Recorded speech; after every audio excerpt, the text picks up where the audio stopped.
Bismillahirrahmanirrahim. Assalamualaikum warahmatullahi wabarakatuh.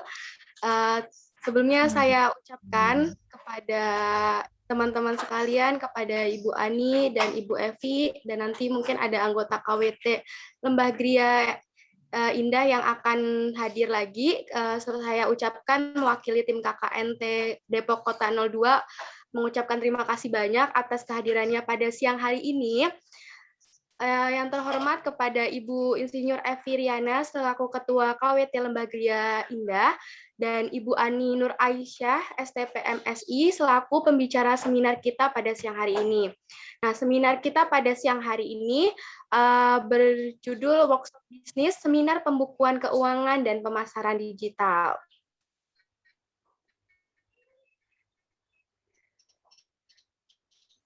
Oke, next. Pada siang hari ini kita akan memulai dengan sesuatu yang baik. Akan ada pembacaan tilawah yang akan dibacakan oleh Saudara Iza kepada Saudara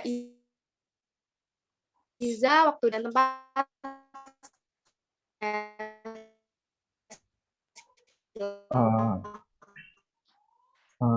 Terima kasih untuk Saudara Sekar. Sebelum kita mulai acara ini, sebaiknya kita mulai dengan hal-hal yang positif, hal yang baik. Saya akan membacakan surah Al-Baqarah ayat 168 hingga 170. A'udzu billahi minasyaitonir rajim. Bismillahirrahmanirrahim.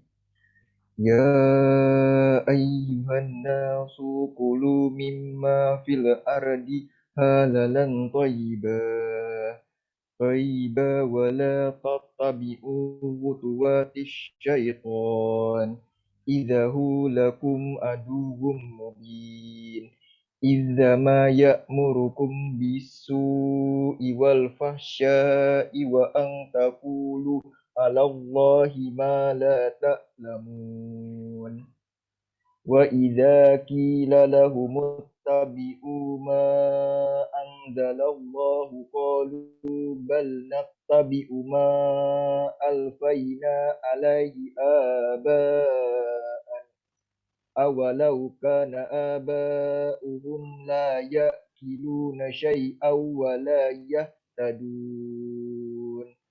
Amin, amin, ya rabbal alamin. Semoga kita dapat mulai acara ini dengan baik dan diberikan keberkahan oleh Allah Subhanahu wa Ta'ala. Selanjutnya, saya lanjutkan ke MC. Ya, amin, amin, ya rabbal alamin. Terima kasih atas pembacaan tilawahnya oleh Saudara Iza. Semoga kita mendapatkan kelancaran dalam acara kegiatan pada siang hari ini.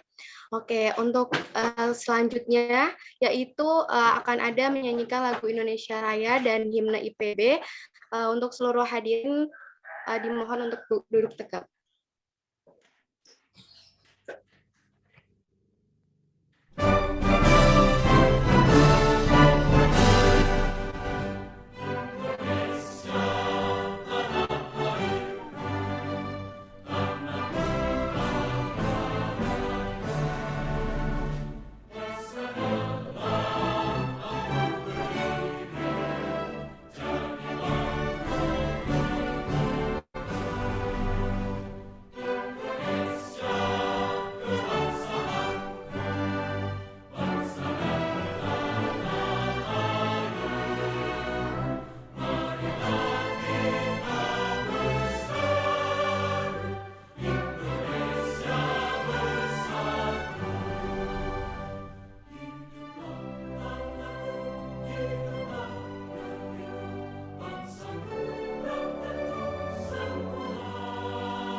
Baik, untuk acara selanjutnya yaitu akan ada pemaparan langsung seminar oleh Ibu Ani Nur Aisyah, STP MSI. Mungkin Ibu Ani ini saya akan bacakan sedikit profilnya. Ibu Ani merupakan dosen dari Sekolah Bisnis Institut Pertanian Bogor. Beliau juga merupakan pemilik usaha bisnis lapak pojok. Untuk nanti lebih dalamnya untuk mengulik bagaimana beliau bisa memulai ini di industri di bisnis digital ini. Untuk selanjutnya langsung aja mungkin kepada Ibu Ani, waktu dan tempat saya silahkan Ibu. Ya. Baik, terima kasih Sekar atas kesempatannya. Assalamualaikum warahmatullahi wabarakatuh. Waalaikumsalam warahmatullahi wabarakatuh. Ya, selamat siang semuanya dan salam sejahtera bagi kita semua. Shalom, Om Swastiastu, Namo Buddhaya, salam kebajikan. Pertama-tama marilah kita panjatkan puji dan syukur kehadirat Allah Subhanahu wa Ta'ala, karena hanya atas dengan rahmat dan hidayahnya pada hari ini kita dalam keadaan sehat walafiat bersama-sama dapat menghadiri kegiatan workshop bisnis secara daring ini. Yang saya hormati Ibu Insinyur Evi Riana selaku Ketua Kelompok Wanita Tani Kelurahan Cipayung Jaya, Kecamatan Cipayung, Kota Depok. Dan yang saya hormati juga ibu-ibu anggota kelompok tani, kelompok wanita tani Kelurahan Cipayung Jaya, Kecamatan Cipayung, Kota Depok, serta seluruh adik-adik mahasiswa KKNT yang saya banggakan. Yang sebelumnya saya ucapkan terima kasih banyak sudah mengundang saya sebagai narasumber di siang hari ini. Oke, sebelum saya mulai, karena waktu sudah siang dan ini adalah jam-jamnya mengantuk, saya ada jargon nih buat semangat. Mungkin boleh di-on-kan dulu ya mic-nya supaya bisa bersuara. Dan boleh juga di-on-kan kameranya. Teman-teman. Ayo teman-teman, semangat. Siap, Bu. Jangan ngantuk, ini udah siang nih. Saya aja udah habis kopi 2 gelas nih. Waduh. Oke, sudah siap? Ya, Bu. Siap, Bu. Ya, kalau saya bilang siapa kita, kalian jawab pengusaha. Terus saya tanya lagi, siapa kita? Pengusaha. Ketiga kalinya saya tanya lagi, siapa kita? Pengusaha Cipayung Jaya, gitu ya. Oke, Sambil Bu. dia menghafal. Oke, Siap, Bu. kita mulai. 1, 2, 3. Siapa kita? Pengusaha. Yang semangat dong, masa pengusaha lembek? Siapa kita? Pengusaha. Siapa kita? Pengusaha. Pengusaha Cipayung Jaya. Oke, beri aplaus buat teman-teman semua. Terima kasih. Mudah-mudahan tambah semangat ya. Oke. Semangat, Bu. Tak kenal maka tak sayang. Oleh karena itu saya perkenalkan diri dulu supaya disayang oleh ibu-ibu semua dan teman-teman semua.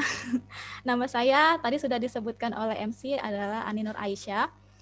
Jika dilihat dari gelarnya itu, saya bukan dari orang finance ya, bukan orang akuntansi juga, bukan orang ekonomi, dan bukan juga orang IT. Saya hanya lulusan dari Teknik Industri Pertanian dan sekarang saya akan membawakan materi terkait tentang pembukuan keuangan dan pemasaran digital. Seharusnya kalau kita bicara tentang merancang keuangan, itu adalah tahap akhir dari studi kelayakan bisnis. Dan itu ceritanya sangat panjang sekali, mungkin bisa 1 semester ya teman-teman. Tapi berhubung ini request dari adik-adik panitia, ya tidak apalah, saya ini karena di sini saya akan sharing saja terkait pengalaman berbisnis yang sudah saya jalankan selama ini. Ini pesertanya sudah lumayan banyak ya? Ada berapa nih? Masih menunggu juga ya? Iya, masih menunggu lagi. Saya cerita aja ya sambil menunggu. Jadi next, boleh di next. Ya, di sini saya adalah seorang akademisi yang berprofesi sebagai dosen di Sekolah Bisnis IPB. Saya juga business owner atau pemilik usaha kecil-kecilan ya. Saya belum bisa membilang usaha saya sudah besar. Dan saya berpartner dengan teman hidup saya, yaitu suami saya. Sedikit cerita terkait bisnis ini. Jadi ceritanya kami memulai bisnis ini sebelum kami menikah. Tujuannya yaitu tujuan saya berbisnis ini adalah untuk mencari modal untuk menikah. Jadi bisnis itu memang harus diawali dengan motivasi yang kuat ya, ibu-ibu, adik-adik semua. Oh ya, kalau ada yang misalkan mau pesan boneka, silahkan kunjungi toko saya di lapak pojok yang bisa dikunjungi di seluruh marketplace kesayangan ibu dan adik-adik sekalian. Bisa di Shopee, Tokopedia, Lazada, Bukalapak, dan ZDID. Dan alhamdulillah lapak pojok ini sudah memiliki anak ya, yaitu namanya Toys 86. Ini adalah salah satu pengembangan bisnis saya. Jadi kalau bisnis teman-teman ibu-ibu sudah stabil, itu harus dikembangkan lagi. Jangan stuck di situ aja. Itu adalah salah satu tips ya dari saya. Dan saya juga seorang ibu dari 1 orang anak. Anak saya baru berusia 1,5 tahun, lagi aktif-aktifnya, dan saya juga lagi repot-repotnya. Alhamdulillah setelah menambah personil baru di keluarga kecil ini, bertambah juga bisnisnya. Jadi kalau saran saya jangan mau kalah ya. Misalkan nambah anak, saya prinsipnya nambah anak harus nambah 1 bisnis lagi, karena kebutuhannya pasti akan bertambah gitu. Mungkin sekian dari perkenalan dari saya ya. Info lebih lanjut nanti bisa menghubungi WhatsApp ya, boleh minta ke adik-adik panitia, atau jika ingin curhat terkait usahanya atau mau pesan boneka juga sangat boleh ya, bisa nanti japri ke saya. Oke, next, boleh di next aja. Nah di sini saya harapannya setelah selesai acara workshop ini, ibu-ibu dan mungkin adik-adik tahu ya, apa sih kesalahan dalam mengelola keuangan. Kemudian nanti saya akan tampilkan juga tutorial aplikasi dalam mengatur keuangan untuk mempermudah ibu-ibu sekalian. Kemudian ada 5 langkah yang benar dalam memisahkan keuangan bisnis dan keuangan pribadi. Dan yang terakhir adalah tutorial cara berjualan di marketplace. Nah, yang saya ambil contoh di sini yaitu marketplace Shopee. Kenapa Shopee? Karena menurut pengalaman, Shopee itu adalah marketplace yang mendapat pengunjung terbanyak di se-Asia Tenggara. Itu datanya itu sekitar 197,8 juta kunjungan per bulan. Itu menurut data Kompas yang saya baca tadi pada bulan Mei tahun 2021. Yang kedua yaitu marketplace yang potensial itu Lazada. Dan yang nomor 3 yaitu Tokopedia. Jadi kalau adik-adik atau ibu-ibu mau berjualan, saran saya fokus ke 3 marketplace itu karena penjualannya paling bagus. Oke, hari ini saya mungkin akan berbagi tips ya dalam mengelola keuangan berdasarkan pengalaman. Boleh di next?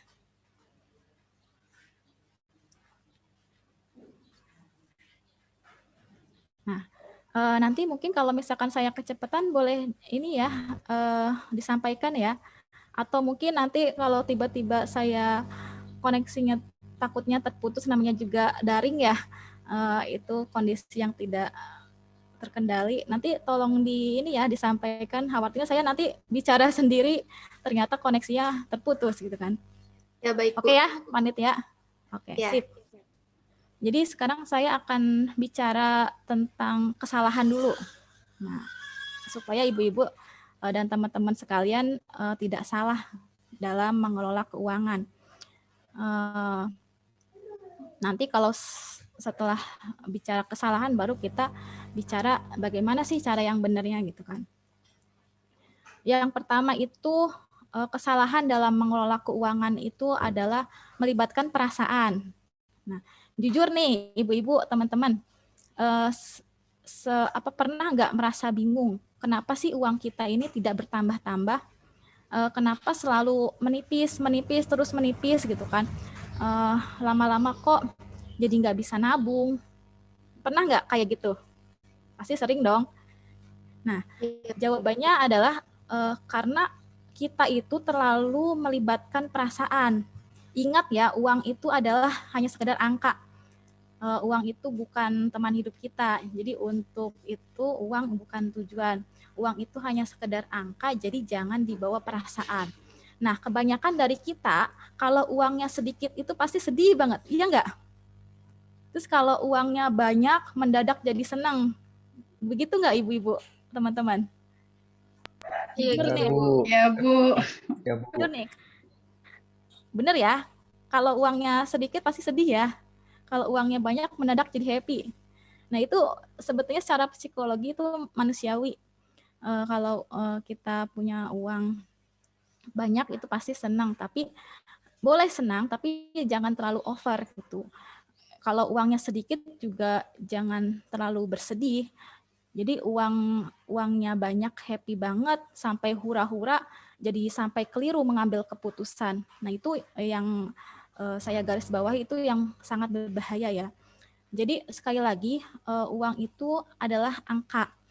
Angka itu bisa turun, bisa naik, bisa plus, bisa minus, bisa defisit, bisa surplus, bisa macam-macam, tergantung bagaimana kita mengelolanya.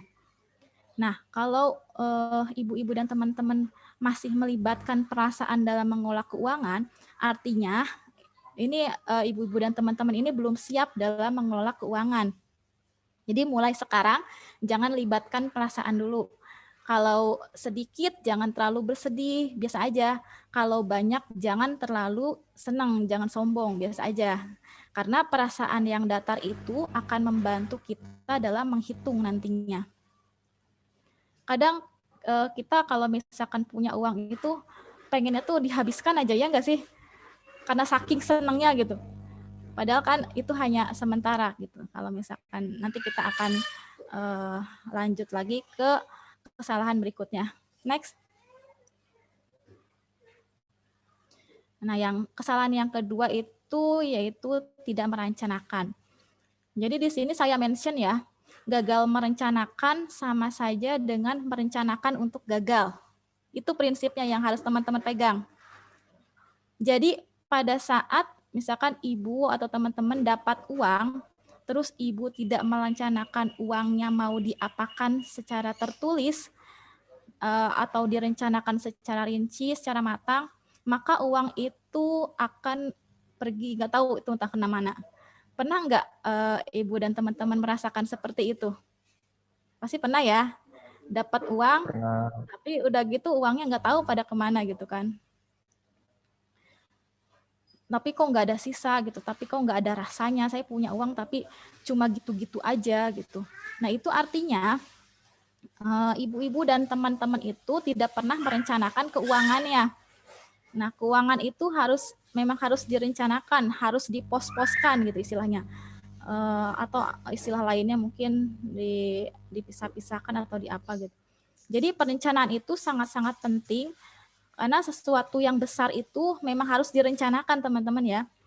Apa yang terjadi jika uang ibu atau teman-teman tidak pernah dibuat perencanaan yang tepat, misalkan ini untuk apa, maka yang terjadi adalah uang itu akan keluar tanpa rencana. Jadi ya udah loss gitu aja. Jadi semakin banyak ibu mengeluarkan uang atau teman-teman nanti mengeluarkan uang tanpa rencana, artinya pola keuangan kita itu sangat-sangat lemah. Sampai sini paham ya? Nah, lanjut. Jadi saya bicara seperti itu agar mindset teman-teman itu bisa nyambung gitu. Kenapa sih harus merencanakan keuangan, terus harus melakukan pembukuan. Jadi itu ada itunya, ada istilahnya ada sebab dan akibatnya. Dan yang ketiga yaitu tidak memisahkan uang. Nah, ibu-ibu sekalian, teman-teman, uang adalah sesuatu yang memang harus dipisah-pisah. Banyak sekali orang punya bisnis miliaran rupiah, tapi mereka merasa minus. Nah, itu salahnya di mana? Nah, dia salahnya itu tidak bisa memisahkan keuangannya. Dia punya bisnis banyak, keuangannya tuh jadi satu. Padahal seharusnya satu bisnis itu saja keuangannya tuh harus dipisah. Jadi satu bisnis itu bisa jadi beberapa bagian, banyak bagian. Jadi tidak hanya bisnis sebenarnya ya. Saya yang bekerja pun sama. Saya biasanya tanggal 1 itu habis dapat gajian, saya pisahkan tuh uangnya untuk keperluan anak, untuk belanja bulanan, untuk bayar listrik, bayar lain-lain. Nah, kalau misalkan ibu-ibu punya dagang, punya usaha misalkan, ibu-ibu bisa harusnya punya minimal 2 kaleng gitu, biar untuk memisahkan. Misalkan bisa dipakai dengan kaleng bekas susu anak misalkan. Jadi masukin tuh 1 kaleng itu untuk modal usaha dan satunya lagi nanti untuk keuntungannya. Nah, minimal itu aja. Belum lagi nanti ada kalau anaknya udah sekolah untuk bayar anak, untuk keperluan yang lainnya kadang tak terduga juga. Nah, kalau uang itu tidak kita pisahkan, uang itu dikumpulkan jadi satu saja, maka kita akan sulit mengaturnya. Nah, supaya mudah diaturnya, maka kita harus pisahkan. Itu tips yang ketiga. Nah, yang keempat yaitu kesalahan yang keempat, next.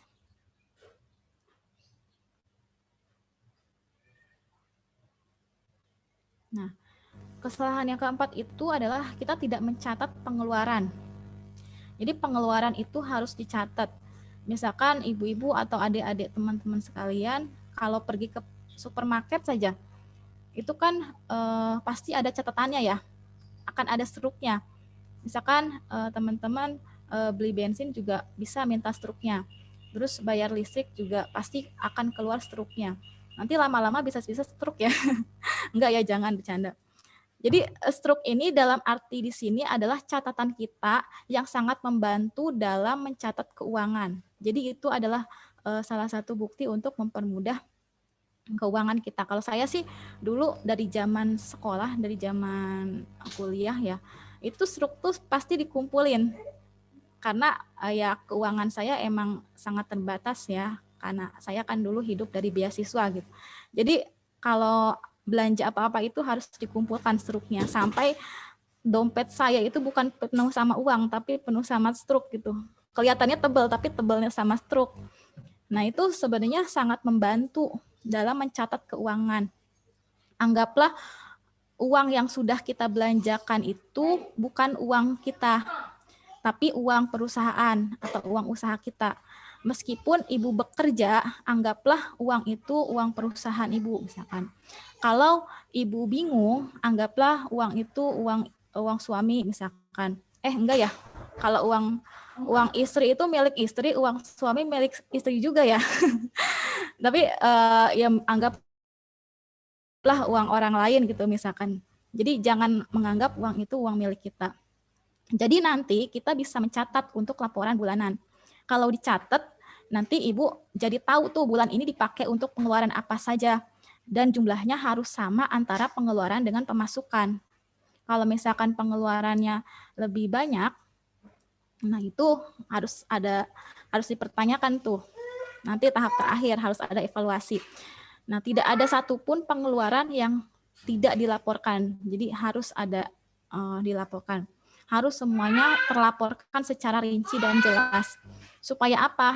Supaya tujuannya itu kita mudah untuk mengaturnya. Next. Ini masih on ya? Nggak ngantuk ya? Masih dong, Bu. Masih, Bu. Masih, Bu. Oke, sip.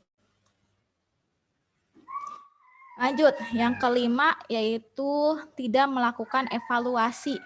Nah, saudara-saudara sekalian, jadi banyak dari kita yang mungkin sudah benar nih melakukan keempatnya yang tadi saya bilang sebelumnya, tapi tidak melakukan evaluasi. Nah, itu juga sama aja bohong. Untuk apa dicatat ya, untuk apa dipisah-pisahkan, untuk apa direncanakan, untuk apa diatur uangnya. Kalau kita tidak pernah dievaluasi. Jadi tujuan dari mengatur keuangan, di sini saya mention lagi, adalah untuk terus-menerus melakukan evaluasi, untuk mengevaluasinya. Nah, ibu-ibu sekalian, kita tidak mungkin benar 100% di awal. Jadi, tetapi itu adalah masalah kebiasaan sebetulnya. Pada saat kita punya kebiasaan yang baik dalam mengatur uang, mengelola keuangan, maka keuangan ibu-ibu sekalian akan sehat. Dengan keuangan yang sehat, entah itu dia usaha, dia bisnis, dia pasti akan memiliki kehidupan finansial yang lebih longgar. Kenapa orang merasa kepepet? Nah, kenapa orang merasa uangnya kok tidak ada wujudnya? Karena dia tidak bisa mengatur keuangannya. Sama seperti waktu ya, saya analogikan seperti itu. Jadi kalau teman-teman bisa mengatur waktunya teman-teman, maka teman-teman akan memiliki banyak waktu. Jadi teman-teman akan bisa melakukan banyak hal dalam sehari itu. Tapi kalau sebaliknya, kalau teman-teman tidak bisa mengatur waktunya, maka waktu itu akan habis begitu saja. Artinya kita tidak bisa produktif. Kan kadang kita suka, ini kok cepet banget ya waktu ya. Gitu. Berarti kalian tidak bisa mengatur waktu dengan baik. Makanya ada istilah time is money. Betul nggak? Waktu adalah uang. Nah, itu memang betul. Korelasinya seperti itu. Next, mungkin ada yang mau disampaikan sampai sini? Mungkin lanjut dulu aja kali Bu, nanti akan ada sesi diskusi di akhir. Ya, sebetulnya nggak apa-apa sih kalau misalkan sambil berjalan, kalau ada yang mau ditanyakan. Nah, tadi kan kita berbicara untuk merancang apa sih, terus harus memisah-misahkan. Nah, mungkin bagi ibu-ibu, bagi yang misalkan saya juga bekerja, teman-teman juga mahasiswa sibuk dengan tugas-tugasnya, di sini ada aplikasi untuk mempermudah teman-teman. Ibu-ibu yang sangat sibuk, mungkin saya tidak sempat nih menulis kayak gitu. Kadang kalau kita menulis catatannya hilang gitu kan. Nah, ini aplikasi ini mempermudah ibu-ibu sekalian atau teman-teman dalam mengelola keuangannya. Nah, silahkan diputarkan.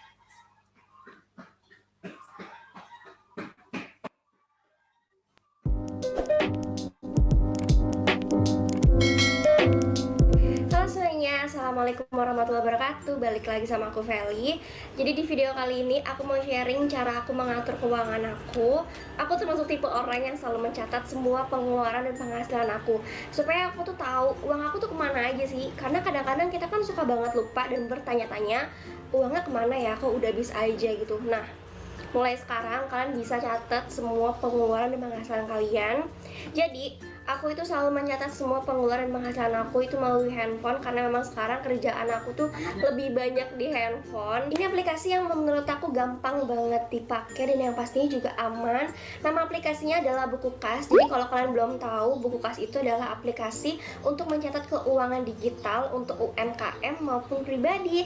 Ini cocok banget loh buat kalian yang mungkin punya bisnis online, terus kayak keteteran banget untuk catat di buku. Nah, mulai sekarang kalian bisa catat semua itu di handphone pakai aplikasi Bukukas. Yang aku suka dari aplikasi Bukukas ini, dia itu punya beberapa fitur. Contohnya fitur transaksi, yang kedua ada fitur hutang pihutang, yang ketiga ada fitur multibook, yang keempat ada fitur kartu nama digital, yang kelima ada fitur laporan keuangan, dan yang keenam kalian itu bisa ngeprint semua laporan keuangan kalian itu pakai print Bluetooth. So, langsung aja teman-teman, gak usah berlama-lama. Di sini aku akan kasih tutorialnya dari awal sampai akhir, benar-benar detail banget. Dan ini aku sharing berdasarkan pengalaman pemakaian aku pribadi, jadi bukan cuman asal ngomong doang. Langsung aja kita mulai tutorialnya. Klik Play Store, klik Bukukas, klik lagi install. Nah, di sini kita nunggu dulu ya. Klik Bukukasnya.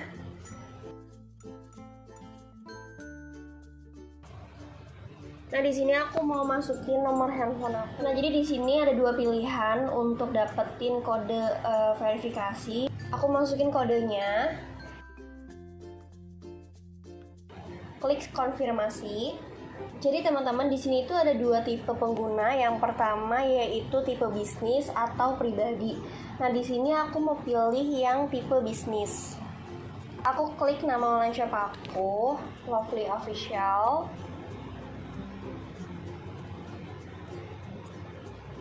Nah, di sini aku mau pilih kategori. Di sini aku pilih kategori pakaian.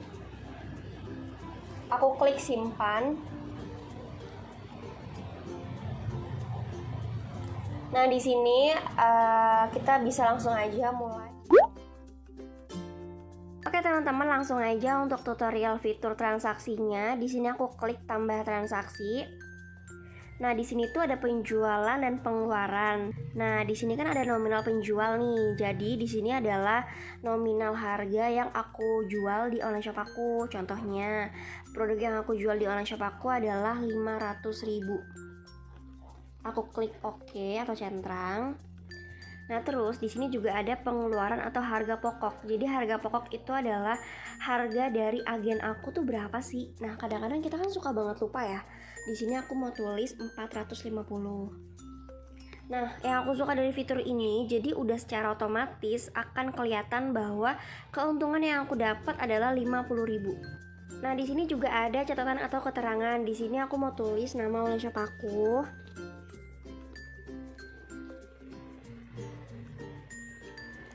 Nah, di sini juga ada tanggal guys, ada kalender gitu. Jadi kalau misalkan ada customer kita yang order produk kita di online shop, itu kita bisa tulis nih tanggal berapa ya kira-kira customer kita tuh ordernya gitu.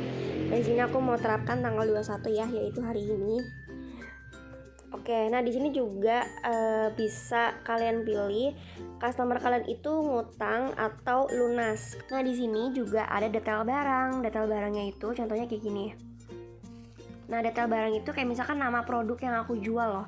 Di sini aku mau kasih contoh tas Zahra 1 piece ya. 1 piece. Simpan. Dan di sini customer aku itu pilih metode pembayarannya itu via debit ya. Nah, di sini juga ada channel penjualan yang artinya customer kita itu ordernya via media sosial mana nih. Nah, di sini tuh super lengkap banget sih sumpah. Di sini aku kasih contoh, misalnya customer aku ordernya itu via Shopee. Nah, kayak gini.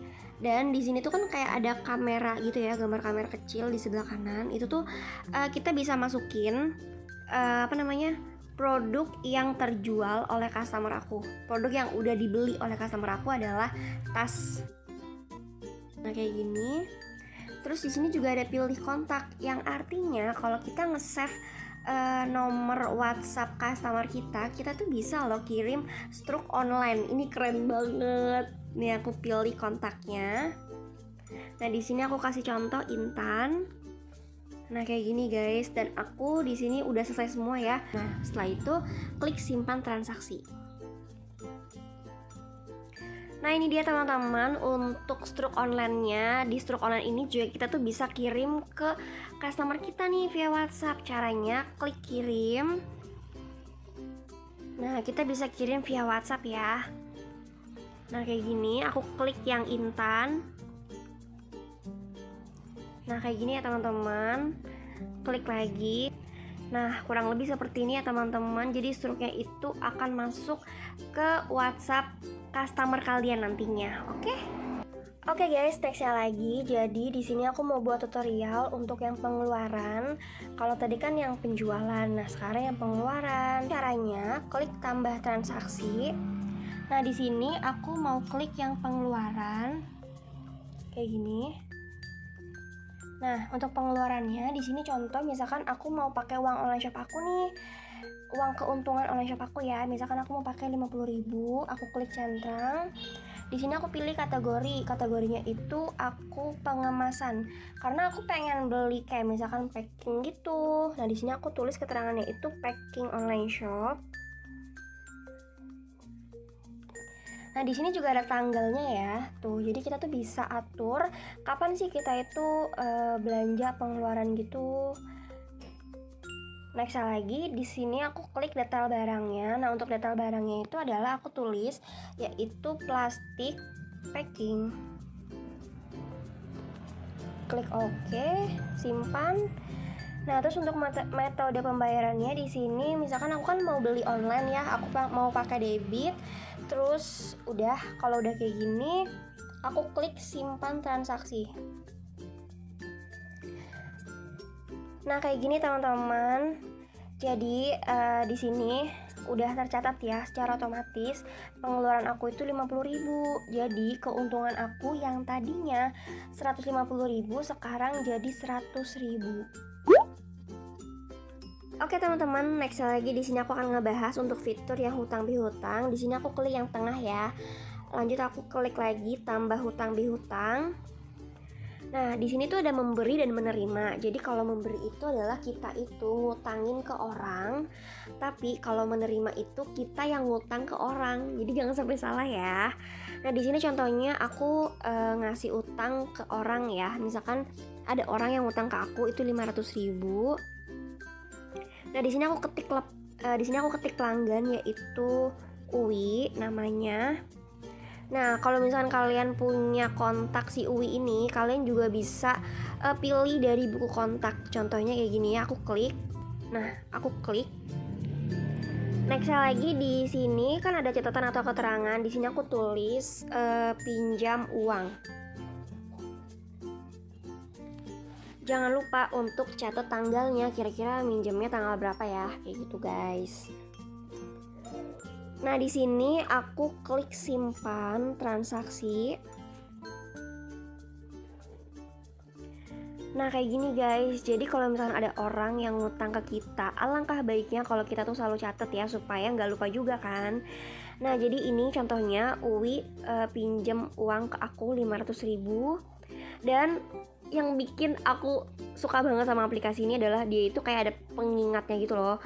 Kita itu bisa ngingetin orang yang ngutang sama kita via WhatsApp maupun SMS. Nah, di sini aku mau klik yang via WhatsApp ya untuk diingetinnya. Nih, aku klik WhatsApp. Nah, kayak gini teman-teman. Jadi di sini ada kayak notif itu. Nah, aku klik OK ya, coba ya. Nah, tuh kayak gini ya guys. Tuh keren banget.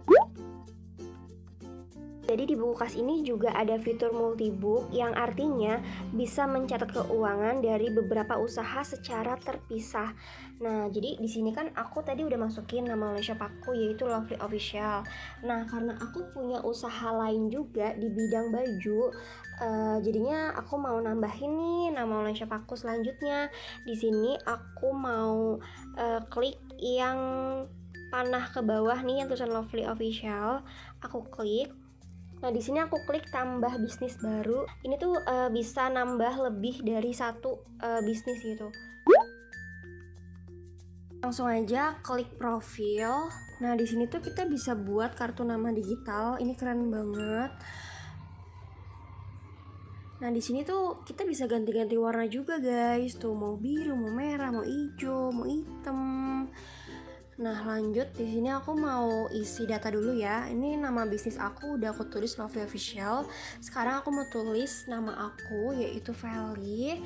Dan di sini juga aku mau masukin alamat email aku.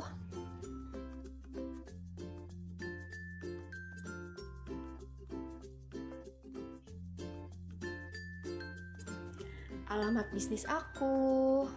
Untuk sosial medianya di sini aku pilih Shopee dan di sini aku tulis nama Shopee aku yaitu livia.id. Nah, kalau udah semua langsung aja klik simpan. Nah, ini dia teman-teman udah jadi ya. Jadi misalkan contoh di sini aku mau kirim via WhatsApp ke teman-teman aku, itu bisa banget. Nah, kayak gini kalau misalkan mau dikirim ke WhatsApp. Nah, bisa juga nih aku kirim ke Instagram. Di sini aku mau contoh, aku buat status di story, itu bisa banget. Nah, kayak gini guys, keren banget kan? Atau kalian bisa juga kalian bagikan ke sosial media manapun. nextnya lagi yaitu fitur laporan keuangan. Jadi di fitur laporan keuangan ini kita tuh bisa tahu untuk rekapan pembukuan keuangan kita, dan rekapannya itu bisa diunduh loh via PDF maupun Excel. Aku klik yang laporan panah ke bawah. Nah, di sini kita bisa pilih ya mau PDF atau Excel. Klik unduh. Klik lagi PDF. Nah, ini dia adalah laporan online shop aku. Jadi menurut aku kayak cukup simpel banget dan menghemat waktu banget, karena di buku kas ini udah benar-benar super lengkap banget ya. Seperti ini laporan keuangan online shop aku. Jadi di sini tuh tertulis penjualan aku, terus pengeluaran dan keuntungan aku secara otomatis udah kelihatan. Untuk fitur selanjutnya yaitu adalah cetak struk. Jadi kita itu bisa loh untuk mencetak laporan keuangan kita via print Bluetooth. Caranya itu kalian bisa langsung setting aja di profil. Nah, di sini kan ada pengaturan print Bluetooth ya. Jadi kalian bisa atur dulu ya untuk printannya seperti ini. Kalian bisa langsung aja klik tambah print. Nah, itu dia teman-teman tutorial dari aku. Gimana, keren banget kan buku kasnya? Yang aku suka dari fitur buku kas itu adalah hutang piutang, karena secara nggak langsung kita bisa ngingetin orang yang punya hutang sama kita. Itu keren banget sih. Sekian dari aku, jangan lupa untuk like dan subscribe YouTube aku, dan sampai jumpa di video aku selanjutnya. Assalamualaikum warahmatullahi wabarakatuh. Dadah.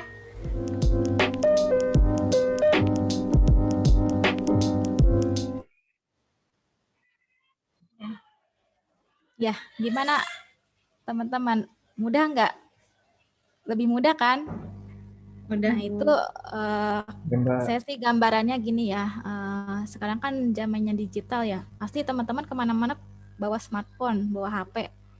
Nah, kalau dan aktivitas kita juga semakin banyak, mobilitasnya semakin tinggi. Jadi kadang hal kecil itu kadang suka kita abaikan gitu. Padahal itu penting. Nah, makanya aplikasi ini sangat membantu sekali menurut saya ya. Karena saya juga pernah pakai aplikasi-aplikasi lain seperti daily pengeluaran dulu waktu zaman masih apa ya? Pokoknya sebelum pandemi itu. Nah, pas sekarang ada aplikasi ini, buku kas ini, jadi ternyata sangat lengkap dan sangat rinci dan bisa untuk beberapa jenis bisnis juga gitu. Nah, dan tips dari saya sih hati-hati aja ya teman-teman kalau misalkan teman-teman pakai aplikasi untuk pencatatan keuangan bisnis, karena kan sekarang digital juga banyak yang salah gunakan ya. Hati-hati juga karena data-data yang kita simpan di aplikasi itu khawatirnya nanti ada yang menyalahgunakan. Tapi saya sarankan kalau di aplikasi yang tadi itu, karena itu tuh kita tuh cuma hanya menuliskan nomor telepon saja, tidak perlu mengisi data-data yang lain. Jadi insya Allah aman sih menurut saya. Gitu. Bisa dilanjut ya? Boleh, Bu. Bisa, Bu. Nah, tadi kan kesalahan nih. Sekarang kita ngomongin yang benarnya. Gimana sih cara memisahkan uang bisnis dan uang pribadi yang benar itu seperti apa? Jadi bagaimana membuat usaha kita besar? Salah satu cara yang paling penting yaitu harus kita lakukan memisahkan uang pribadi dan uang usaha. Next. Ini udah next ya? Jadi sorry.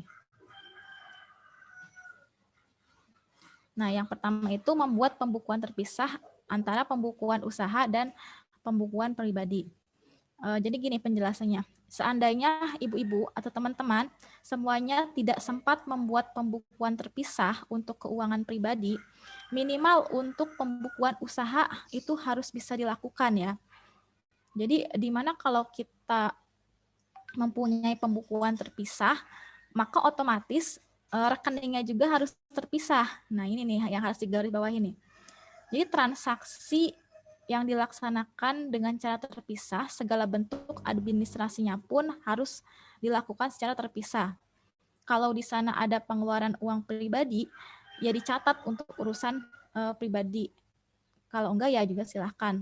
Tapi pokoknya minimal harus ada catatan, dan saya yakin sih teman-teman dan ibu-ibu mungkin punya ya lebih dari satu kartu ATM ini. Karena zaman sekarang kan jarang ya kita menyimpan uang di lemari atau di dompet gitu. Pasti kita pakainya apa-apa transfer gitu kan. Jadi saran saya untuk mempos-poskan pengeluaran kita dan pendapatan kita itu pakai menggunakan lebih dari satu kartu ATM. Nah, tapi kalau misalkan urusan bisnis atau usaha, urusan pemasukan atau pengeluaran usaha itu harus dicatat secara detail. Jadi dengan cara begini kita bisa mengetahui dan memilah mana itu transaksi uang pribadi dan mana itu transaksi uang perusahaan. Kalau kita sudah bisa mempraktekannya ini, paling tidak langkah kita untuk fokus untuk membuat usaha yang memang kita cita-citakan bersama itu sudah bisa kita mulai. Nah, gitu. Next.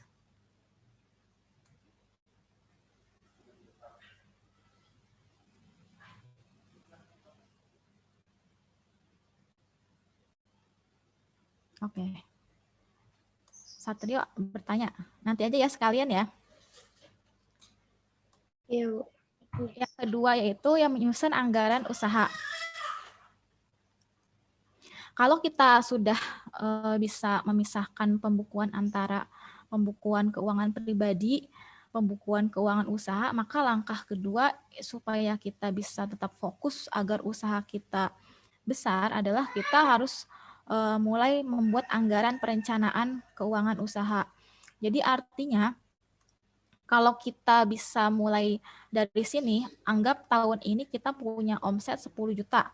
Nah, maka kita harus sudah punya konsep bahwa di akhir tahun 2021 ini, kalau di awal tahun omset kita itu 10 juta, maka kita punya target di akhir tahun 2021 itu menargetkan omset kita minimal 30 juta.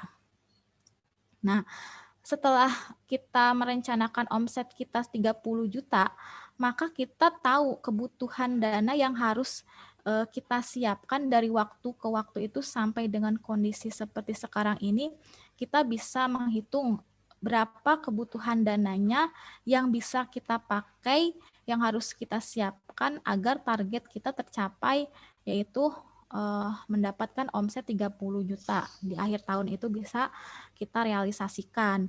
Nah, kalau kita bisa menganggarkan kebutuhan anggaran perusahaan ini, ibu-ibu dan teman-teman, berarti kita juga akhirnya bisa tahu kita nggak mungkin bisa mengambil uang hasil usaha kita ini untuk kepentingan pribadi. Kenapa? Karena usaha kita pun juga membutuhkan untuk pengembangan usaha. Nah, bagaimana proses membuat penganggaran ini? Di sini saya tidak bisa jelaskan detail ya, karena itu sangat rumit gitu kan. Mungkin ibu-ibu nanti kalau ada kesempatan bisa kursus singkat mengenai manajemen keuangan. Sekarang kalau salah di online itu banyak ya. Kalau saya jelaskan sekarang, khawatirnya nanti ibu-ibu malah jadi stres, lalu imunnya jadi turun. Sekarang kalau imun turun itu karena sekarang sedang pandemi itu sangat berbahaya ya. Saya khawatirnya gitu, jangan sampai bingung nanti malah jadi bingung. Nah, untuk yang penting kita tahu dulu aja untuk bisa membuat anggaran ini adalah langkah kedua yang harus kita lakukan untuk membuat anggaran usaha selama setahun ke depan atau selama periode yang kita inginkan. Ingat ya, kebutuhan dana usaha itu bukan berdasarkan tahun sekarang saja atau bukan berdasarkan kondisi usaha sekarang saja, tapi kebutuhan dana yang kita cita-citakan atau yang kita ingin capai.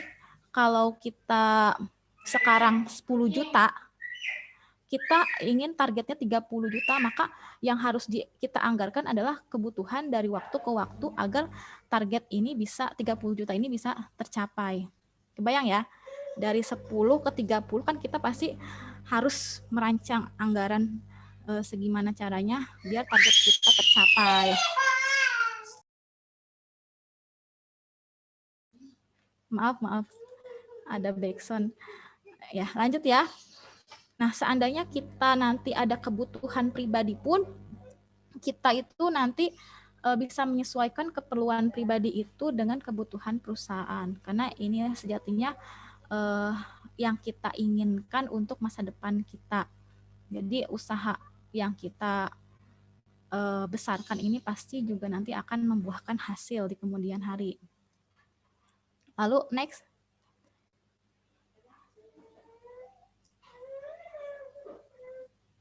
Nah, yang ketiga yaitu pembukuan transaksi usaha. Nah, yang ketiga ini kalau kita sudah membuat pembukuan secara terpisah, kita sudah membuat anggaran, maka yang ketiga ini sama pentingnya. Dan menurut saya ini harus ada, yaitu pembuatan laporan keuangan usaha. Nah, mungkin ibu-ibu atau teman-teman sekalian, banyak orang itu yang merasa bahwa laporan keuangan itu hanya dibutuhkan ketika kita sedang untung saja. Nah, justru itu salah sama sekali. Laporan keuangan perusahaan itu justru dibutuhkan ketika kita mulai atau awal usaha. Seandainya di awal usaha kita belum melakukan atau belum sempat membuat laporan keuangan, ya seenggaknya setelah kita sadar seperti sekarang ini, misalkan saya sudah beritahu ya, dan pengen perusahaan kita tumbuh, maka di saat itu pula teman-teman harus memulai membuat laporan keuangan. Kenapa? Karena dari sinilah sejatinya kita bisa mengukur kinerja usaha kita. Apakah kinerja kita itu baik atau kinerja kita jelek. Nah, yang saya maksud dengan laporan di sini adalah minimal kita punya laporan neraca laba rugi. Nah, jadi harus ada laporan profit and loss kalau dalam bahasa Inggrisnya. Dalam bahasa Indonesia yaitu neraca laba dan rugi. Dari sini kita tahu dari setiap bulannya, bulan ini bagaimana, bulan depannya lagi bagaimana. Kita bisa tahu kinerja usaha kita dari bulan ke bulan, bahkan dari tahun ke tahun. Labanya berapa, atau kalau ruginya berapa. Nah, laporan keuangan yang kedua untuk melengkapi laporan laba dan rugi itu adalah laporan neraca, di mana kita bisa tahu seberapa besar sih aset yang kita miliki, berapa beban yang kita miliki, berapa modal yang kita miliki, berapa utang yang kita miliki. Nah, kita bisa melakukan analisa ini berdasarkan minimal dua hal itu. Yang pertama, kita berdasarkan laporan profit and loss atau laporan rugi dan laba rugi, dan yang kedua berdasarkan laporan neraca perusahaan. Nah, sekarang bagaimana membuat laporan laba dan rugi? Bagaimana membuat laporan laporan neraca perusahaan? Nah, seandainya ibu-ibu kurang paham di sini, mungkin bisa nanti berguru di lain kesempatan ya, yang mengajarkan tentang membuat laporan rugi dan laba ini. Karena ini juga sangat panjang prosesnya. Atau kalau nanti berkenan, silakan kunjungin YouTube saya yang ada laporan. Saya membuat tutorial tentang pembuatan laporan studi kelayakan bisnis. Di situ juga ada laporan rugi laba dan laporan neraca perusahaan. Gitu ya. Kalau dijelaskan di sini nanti bakal panjang juga waktunya. Nah, yang selanjutnya, next. Nah, ini disiplin. Langkah keempat yang harus ibu-ibu dan teman-teman lakukan adalah disiplin. Ini kita mudah sekali mengucapkannya, tapi sulit sekali melakukannya. Ya enggak? Nah, apapun yang kita mau, apapun yang kita inginkan, jika kita tidak lengkapi dengan satu kata yang saya bilang tadi, yaitu disiplin, nggak mungkin semua langkah keempat itu bisa tercapai dengan baik. Artinya ibu-ibu ini ingat ya, kita mendirikan usaha itu punya tujuan supaya kita bisa menggantungkan masa depan kita dari usaha yang sudah kita lakukan. Mau tidak mau, usaha itu harus dibuat secara besar. Nah, kalau kita sudah memisahkan pembukuan, kita sudah mengadministrasikan semua transaksi, kita sudah membuat laporan keuangan, kita sudah membuat anggaran kebutuhan dana, tapi kalau kita tidak disiplin ya semuanya itu akan sirna, percaya deh. Jadi kalau kita sudah memisahkan pembukuan, kita sudah mengadministrasikan semua transaksi, tetap kita harus disiplin. Jangan sampai ada pengeluaran yang tidak tercatat. Jangan sampai ada transaksi yang tidak melalui perusahaan. Jadi harus semuanya terdaftar. Nah, kenapa kok gitu? Artinya di sini kalau ada orang yang melakukan transaksi melalui rekening pribadi itu tidak boleh. Nah, kalau memang rekening itu untuk perusahaan, ya semuanya harus masuk dan keluar dari rekening perusahaan. Nah, inilah yang disebut dengan yang kita sebut dengan disiplin. Maksudnya seperti itu. Nah, kalau kita melakukan disiplin, insya Allah yang tadi yang langkah 1 sampai 3 tadi itu akan bermanfaat. Tapi kalau langkah yang keempat disiplin ini tidak bisa kita laksanakan, maka langkah 1 sampai 3 itu saya yakin itu tidak akan ada gunanya, sia-sia.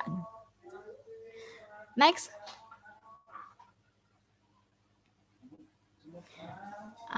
Langkah yang kelima ini, aduh banyak backsound.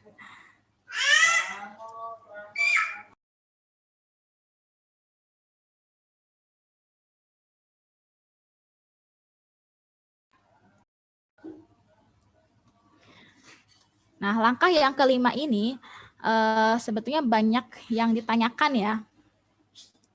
Nah, tadi juga mungkin pertanyaan dari Satrio bisa masuk ke sini ya. Kalau saya bikin usaha, terus semua pembukuannya harus tertib, harus disiplin, uangnya masuk ke perusahaan, nanti ada pembayaran masuk lagi ke perusahaan, ada transaksi lagi masuk ke perusahaan, ada keuntungan masuk ke perusahaan. Lah terus saya bagaimana? Saya makan apa gitu? Terus saya memenuhi kehidupannya bagaimana? Nah, ini yang saya akan terangkan supaya tidak bingung ya. Jadi kalau ibu-ibu dan teman-teman seandainya kita mengalami hal seperti ini, kita tidak punya penghasilan lain, penghasilan kita ini hanya dari usaha yang kita miliki. Nah, maka yang bisa kita lakukan yaitu membagi. Ya. Kalau usaha kita misalkan untung 1 juta, maka bagaimana caranya ibu dan teman-teman sekalian cukup untuk hidup dengan uang sebesar 500.000. Nah, itu harus dicukup-cukupkan tuh. Jangan sampai kita keuntungannya 1 juta itu kita makan semua. Nah, maka bisnisnya saya yakin dijamin 100% itu pasti tidak akan berkembang. Jadi prinsipnya harus seperti itu ya, dibagi. Nah, jadi kalau misalkan di sini kalau kita baru mulai misalkan ya, misalkan untungnya 1 juta, minimal 1 juta. Itu kita bagi aja setengahnya. Jadi 500 untuk makan, 500-nya lagi dibiarkan untuk usaha. Jadi ditumpuk untuk usaha. Supaya perusahaannya itu kita tambah besar. Nah, nanti beberapa bulan kemudian perusahaan ini pasti akan keuntungan itu akan bertambah, misalkan menjadi 2 juta.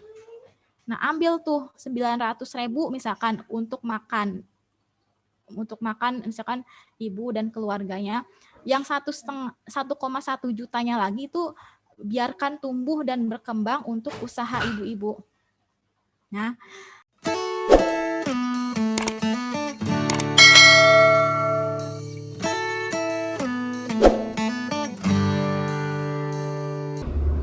Assalamualaikum.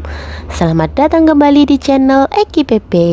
Hai buat kalian yang sudah klik video ini, terima kasih. Nah, sebentar lagi nanti besok udah awal tahun ya teman-teman, atau akhir tahun. Jadi sebelum menutup tahun ini, aku ingin membuat satu tutorial atau membahas satu tutorial cara membuat akun Shopee untuk jualan, mulai dari daftar hingga penarikan saldo penjualan di Shopee.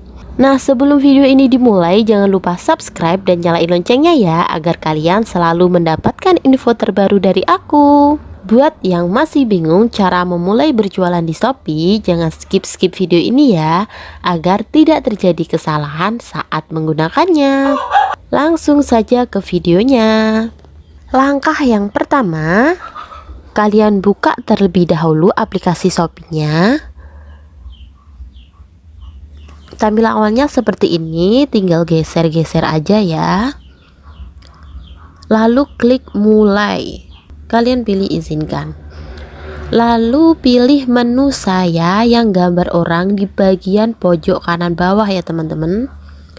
Nah, di sini buat yang sudah punya akun Shopee tinggal pilih login. Buat yang belum punya akun Shopee, kalian pilih daftar. Di sini aku akan daftar menggunakan nomor HP aku. Oke, lalu klik lanjut. Akan muncul tampilan masukkan kode untuk melanjutkan. Isi kode sesuai yang tertera. Lalu klik OK. Akan ada notifikasi seperti ini. Kalian akan menerima kode OTP melalui WhatsApp atau kalian mau menggunakan SMS atau panggilan telepon juga bisa. Kalian klik cara lain, tinggal kalian pilih mau menerima kode OTP lewat apa. Kalau aku kirim lewat SMS. Setelah menerima kode OTP, kalian masukkan, lalu klik lanjut. Selanjutnya atur password Shopee kalian, di mana passwordnya harus ada kombinasi huruf besar, huruf kecil, dan minimal harus 8 sampai 16 karakter ya teman-teman. Setelah selesai, kalian klik daftar. Dan selamat, kalian sudah mempunyai akun Shopee. Nah, karena di sini baru daftar, jadi di sini namanya belum diatur dan namanya masih acak ya teman-teman. Maka selanjutnya kalian harus edit pengaturan terlebih dahulu ya. Caranya, kalian pilih icon pengaturan di sebelah icon keranjang. Setelah itu akan muncul tampilan seperti ini. Nah, di sini kalian harus atur akun yang meliputi profil saya, alamat saya, kartu atau rekening bank, dan lain sebagainya. Yang pertama, kita klik profil saya. Nah, di sini kalian bisa ubah foto profil kalian. Setelah itu atur nama. Untuk nama sendiri bisa diganti-ganti ya teman-teman. Selanjutnya username. Untuk username ini hanya bisa 1 kali diganti dan tidak bisa diganti lagi, dan permanen akan seperti pertama kalian buat ya teman-teman. Kalian klik konfirmasi, kirim ke WA. Nah, jadi pastikan username yang teman-teman akan gunakan untuk jualan sudah dipikirkan dengan matang dan sinkron dengan nama toko jualan agar teman-teman gak menyesal di kemudian hari. Untuk username harus 5-30 karakter, harus ada kombinasi antara huruf, angka, dan garis bawah atau titik ya teman-teman. Setelah menentukan username dan yakin, kalian klik simpan. Selanjutnya teman-teman bisa atur profil. Profil di sini itu seperti bio di Facebook atau Instagram. Nah, aku akan isi seperti ini. Jadi profil ini bisa kalian ubah sewaktu-waktu ya teman-teman. Setelah itu klik simpan. Selanjutnya pilih jenis kelamin, tanggal lahir, lalu masukkan nomor HP, terus masukkan email. Kalian juga bisa hubungkan akun Shopee kalian ke akun sosial media kalian ya teman-teman, seperti Facebook, Instagram, Twitter, Google, YouTube, Line. Tinggal kalian pilih hubungkan. Setelah selesai, kalian klik tanda centang di kanan pojok ya teman-teman. Oke, sudah tersimpan. Terus selanjutnya atur alamat saya. Di sini kalian wajib banget mengisi alamat kalian ya teman-teman. Pilih tambah alamat baru, tinggal kalian isi lengkap semuanya ya, tanpa ada yang terlewatkan. Setelah selesai, kalian klik kirim. Selanjutnya, edit kartu atau rekening bank kalian. klik tambah rekening baru. Nah, di sini kalian isi nama sesuai dengan nomor rekening kalian, lalu isi nomor rekening kalian, pilih bank, pilih cabang bank, dan kota. Setelah selesai diisi, kalian klik lanjutkan. Lalu akan ada kode OTP yang dikirimkan ke nomor kalian. Setelah menerima kode OTP, masukkan dan klik lanjutkan. Kartu rekening banknya sudah tercantum ya teman-teman. Di sini aku menggunakan Bank BRI. Setelah selesai mengatur pengaturan data, lanjut cara membuka toko di Shopee ya teman-teman. Caranya, kalian kembali lagi ke bagian menu saya yang gambar orang tadi ya. Nah, di bagian pojok kiri atas nih, di bagian pojok kiri atas ada tulisan mulai jual. Kalian klik. Nah, akan muncul tampilan seperti ini. Setelah itu kalian pilih tambah produk. Nah, silahkan tambahkan produk yang akan teman-teman jual. Klik tambah foto. Di sini aku akan jualan hampers atau gift box. Jadi aku akan memilih langsung aja beberapa foto. Ada 4 foto, lalu aku klik OK. Nah, kalau teman-teman mau menambahkan foto lagi, teman-teman bisa klik ini tambah foto atau video ya. Nah, di sini aku mau halaman awal aku atau cover aku atau sampul aku itu yang foto ini ya. Caranya itu kalian klik fotonya lalu pilih gunakan sebagai cover. Nah, cover aku udah ganti ya. Selanjutnya beri nama produk. Beri nama produk kalian ya. Selanjutnya isi deskripsi atau detail produk yang akan kalian jual. Misal deskripsi ini tuh seperti bahan produk tersebut apa, ukuran produk tersebut apa, dan lain sebagainya, yang intinya itu mewakili produk kita gitu. Di sini kalian juga bisa menambahkan hashtag juga ya teman-teman. Nah, selanjutnya pilih kategori. Di sini kategori produk aku souvenir dan pesta. Lalu aku pilih souvenir. Selanjutnya aku pilih hampers. Selanjutnya untuk merek di sini aku cantumkan tidak ada merek ya teman-teman. Selanjutnya, nah kalau produk kalian itu cuma satu jenis atau satu macam saja, kalian tinggal isi harga dan stok. Tapi kalau produk kalian ada banyak varian seperti adanya macam-macam ukuran ataupun warna, kalian bisa pilih yang variasi. Nah, karena di sini aku jual gift box atau hampers dengan 2 macam paket, maka aku pilih yang variasi. Di sini aku ubah warna dengan pilihan paket. Aku tambahkan paket A, lalu paket B. Nah, di sini kalian juga bisa tambahkan foto untuk setiap produknya ya. Kalaupun tidak diisi juga tidak apa-apa, tinggal kalian geser atau nonaktifkan tombol tambahkan foto ini ya. Selanjutnya untuk ukuran aku ganti packing karena aku tidak menggunakan ukuran ya. Di sini aku tuliskan tanpa bubble wrap, terus dengan bubble wrap. Lalu kalian klik selesai, terus kalian pencet paket A, paket B nya, terus tanpa bubble wrap dengan bubble wrap. Setelah itu kalian klik selanjutnya atur stok dan harga. Di sini kalian atur harga dan stok setiap produk kalian ya. Setelah selesai klik simpan. Selanjutnya klik ongkos kirim. Atur berat produk kalian. Di sini berat produk aku 400 gram. Ukuran paket. Nah, jika produk yang kalian jual itu menggunakan kardus besar seperti kardus mie instan dan yang lebih besar lagi, kalian wajib isi ukuran paketnya seperti lebar, panjang, dan tinggi ya teman-teman. Tapi kalau hanya barang-barang kecil ataupun menggunakan packing dus yang kecil-kecil maksimal seukuran kardus sepatu, kalian cukup isi berat saja. Nah, selanjutnya jasa kirim. Di sini aku akan menggunakan jasa kirim JNT dan JNE saja ya teman-teman, karena jasa kirim tersebut cukup dekat dari rumah aku. Nah, di sini aku klik JNT dan JNE hingga berubah warna menjadi hijau.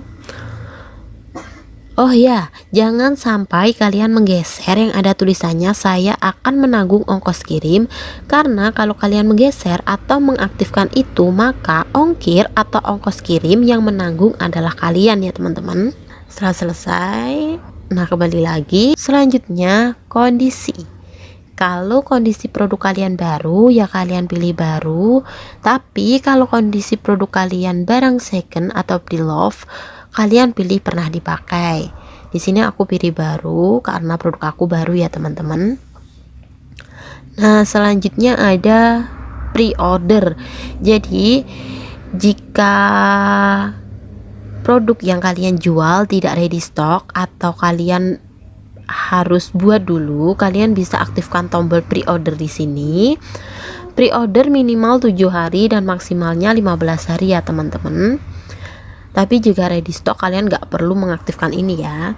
Nah, jika semuanya sudah terisi, kalian tinggal klik tampilkan. Dan selamat, produk pertama kalian sudah berhasil diupload dan siap dijual.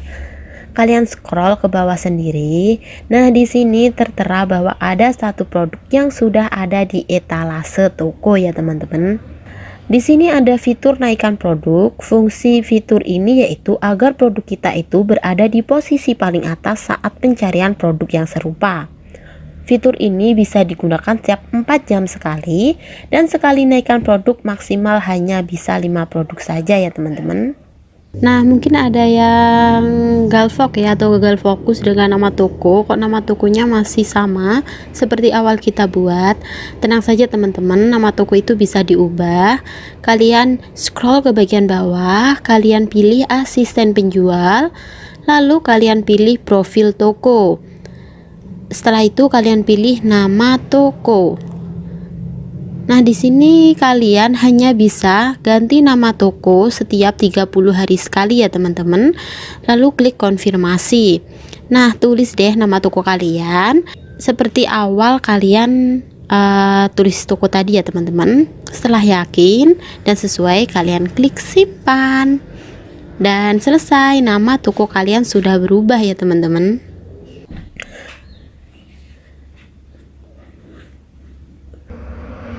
Selanjutnya adalah proses packing dan pengiriman paket.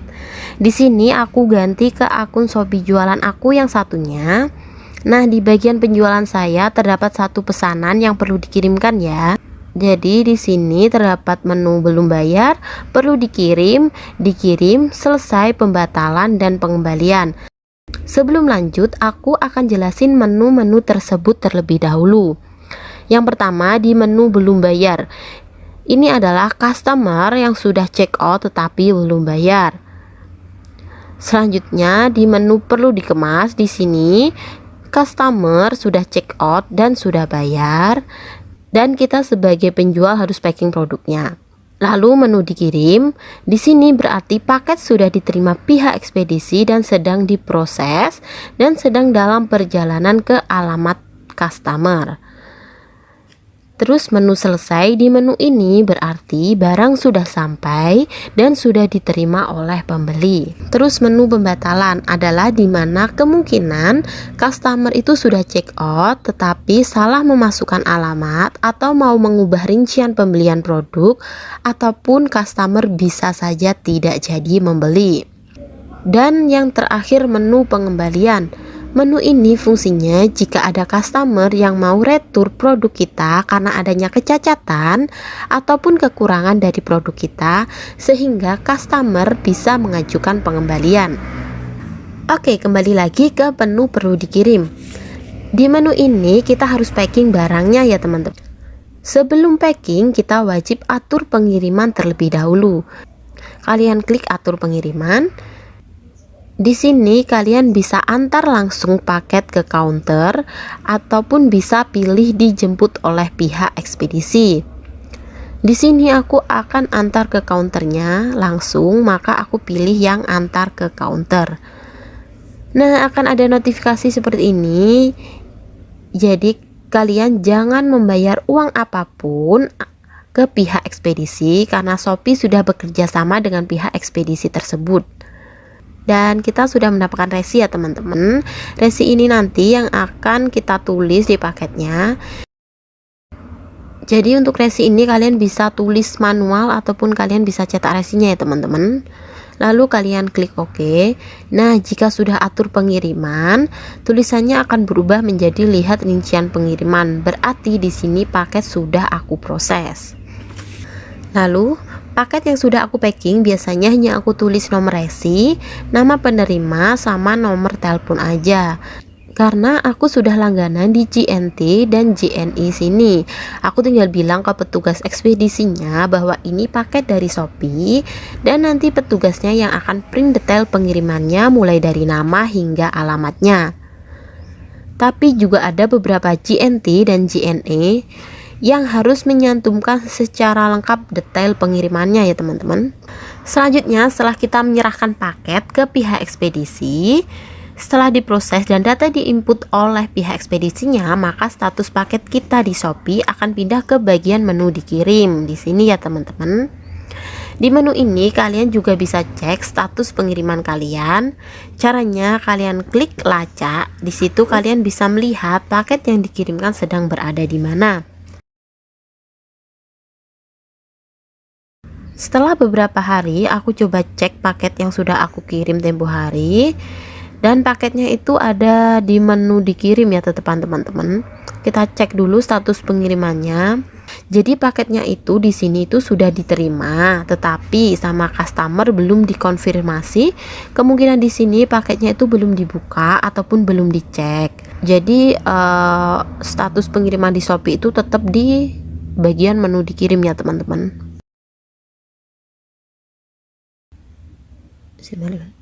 Nah, jadi pembeli aku sudah konfirmasi bahwa paketnya sudah diterima ya teman-teman. Dan status Shopee-nya sudah pindah ke menu selesai. Dan di sini ada notifikasi bahwa uang pembayaran dari pesanan tersebut sudah masuk ke saldo penjual aku. Di sini juga ada notifikasi bahwa pembeli atau customer aku juga memberikan penilaiannya. Alhamdulillah, customer aku memberikan nilai yang sangat memuaskan ya teman-teman. Di sini aku akan membalas komentar customer aku seperti ini sebagai wujud terima kasih aku ke customer aku. Kita lanjut ke cara penarikan saldo penjual ya teman-teman. Langkah yang pertama, kalian pilih saldo penjual.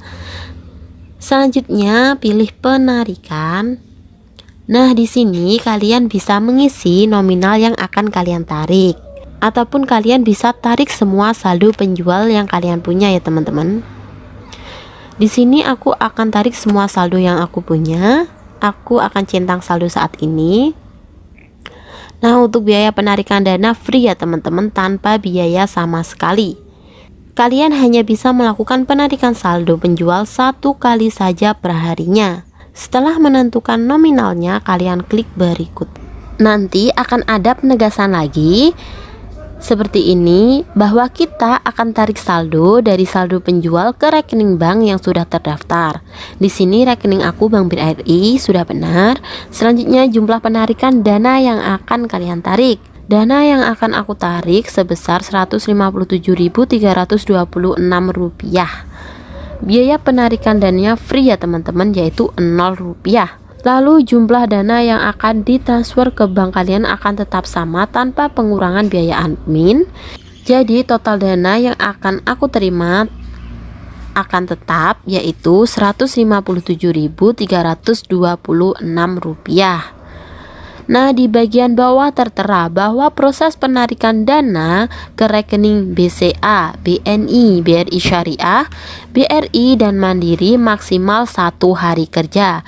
Sedangkan untuk bank lainnya maksimal 2 hari kerja ya. Jadi intinya tergantung dari jenis bank kalian ya teman-teman. Setelah selesai kalian klik konfirmasi. Nah, di sini disuruh untuk masukkan PIN saldo penjual kalian. Nah, akan muncul rincian penarikan seperti ini bahwa penarikan dana aku sedang diproses ya teman-teman. Kita kembali ke saldo penjual. Saldo penjual aku sudah Rp0 dan di notifikasi toko ada notifikasi bahwa penarikan dana aku akan ditransfer. Nah, gak lama kemudian aku mendapatkan notifikasi SMS dari Bank BRI bahwa transfer saldo dari Shopee ke rekening aku sudah masuk ya teman-teman, sebesar Rp157.326. Nah, seperti itulah cara berjualan di Shopee, mulai dari buat akun Shopee hingga tarik saldo dana penjualannya. Cukup mudah kan teman-teman? Silahkan dicoba, semoga bermanfaat. Sekian video dari aku, buat yang kurang jelas bisa ditanyakan di kolom komentar. Jangan lupa subscribe, like, komen, dan share ya teman-teman. Terima kasih, sampai jumpa di video selanjutnya. Bye-bye.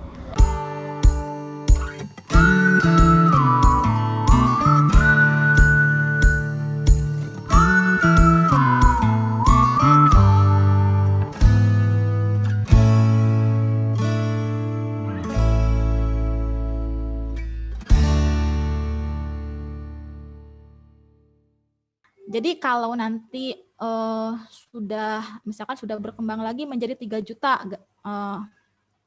jadi ambil 1 juta seperempatnya. Jadi selebihnya sisakan uang itu untuk tumbuh kembangnya usaha.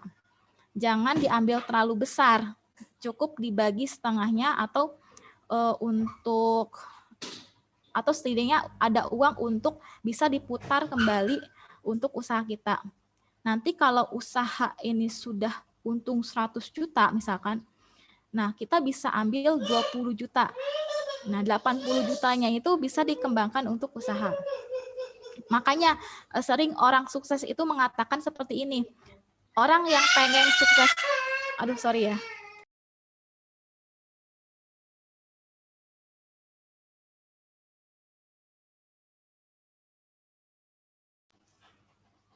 Nah, lanjut.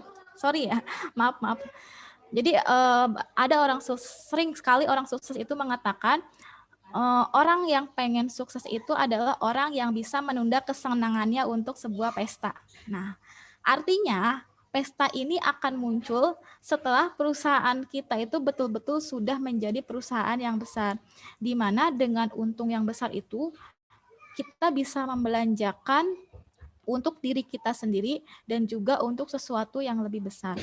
Jadi poin yang kelima ini adalah ibu-ibu atau teman-teman jangan mencampur adukan uang perusahaan dengan uang pribadi. Pun jangan juga mengambil uang perusahaan seenaknya sendiri. Nah, tapi ibu atau teman-teman cukup untuk menggaji sendiri dari uang perusahaan. Jangan terlalu besar juga. Saran saya sih 10-20%.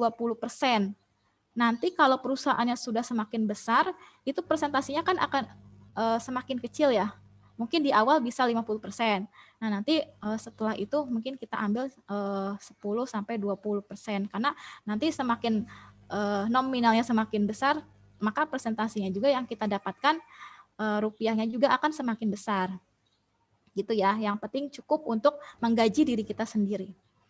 Nah, mungkin demikian ya yang dapat materi yang singkat yang dapat saya sampaikan, dengan tujuan untuk tahu bagaimana cara memisahkan antara uang pribadi dan uang usaha. Jadi langkah yang pertama mungkin boleh ada yang bisa mengulangi lagi apa yang telah saya sampaikan. Tadi langkah pertama apa? Pembukuan terpisah. Ya, betul. Membuat pemisahan antara rekening pribadi dengan rekening usaha, itu yang pertama. Lalu yang keduanya, ada yang masih ingat? Menyusun anggaran. Ya. Kenapa kita harus menyusun anggaran?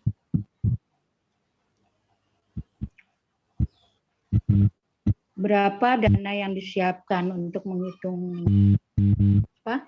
budget planning itu? Omset yang dicapai apa? Iya, betul sekali Bu Evi. Teman-teman ada hadiah untuk penanya yang menjawab? Boleh nanti Bu Evi dikasih hadiah. Jadi yang kedua itu menyusun anggaran yang tujuannya supaya kita tahu kebutuhan usaha kita itu sampai target yang kita inginkan. Yang ketiga apa? laporan ada. keuangan. Ya, kita harus punya laporan keuangan. Jadi mau perusahaan kita rugi, ya nggak apa-apa, supaya kita tahu berapa sih ruginya, berapa besar ruginya usaha kita gitu, ataupun perusahaan kita untung, itu harus tetap dibuat laporan keuangannya supaya kita bisa menganalisa keadaan perusahaan itu ya lewat laporan itu gitu kan. Dari mana kita bisa menganalisa kalau tidak ada laporannya gitu kan. Selain itu ada tambahan, jadi membuat anggaran atau laporan keuangan itu tujuannya siapa tahu nanti di kemudian hari usaha ibu misalkan bagus, menarik, itu ada investor yang tertarik. Nah, si investor itu pasti akan menanyakan laporan keuangannya bagaimana. Nah, jadi tujuannya untuk itu juga. Terus yang selanjutnya, yang keempat, Harus disiplin. nah, itu kuncinya ya Bu, harus disiplin. Jadi jangan malas untuk menuliskan pembukuan kita. Lalu yang terakhir yaitu kalau kita hidup dari usaha kita sendiri, maka jangan seenaknya mengambil keuntungan usaha. Gajilah untuk diri kita sendiri secukupnya. Kan kita juga kalau kerja di perusahaan juga pengen digaji kan. Nah, maka kita usaha sendiri nggak digaji gitu kan. Next.